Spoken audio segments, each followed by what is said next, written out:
Praise the lord. దేవుని నామం పేరిట అందరికీ వందనాలు చెల్లించుకుంటున్నాను. ఈరోజు దేవుని వాగ్దానము ఆదికాండము 28వ అధ్యాయము 15వ వచనము. నేను నీతో చెప్పినది నెరవేర్చే వరకు నిన్ను విడువను. మరి ఈ మాటలు బైబిల్లో దేవుడు అబ్రహాముతో చెప్పడం మనం చూస్తూ ఉన్నాం.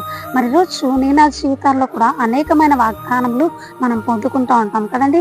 మరి దేవుడు ఏదైతే వాగ్దానం అబ్రహాముకు చేశాడో మరి వాగ్దానం నెరవేర్పు జరిగే వరకు కూడా కొంచెం సమయం పట్టింది. అయినప్పటికీ అబ్రహాము దేవుణ్ణి విడిచిపెట్టలేదు. అదేవిధంగా మన జీవితాల్లో కూడా మనకు దేవుడు చేసిన వాగ్దానం నెరవేర్చబడ్డానికి కొంత సమయం పడుతుంది.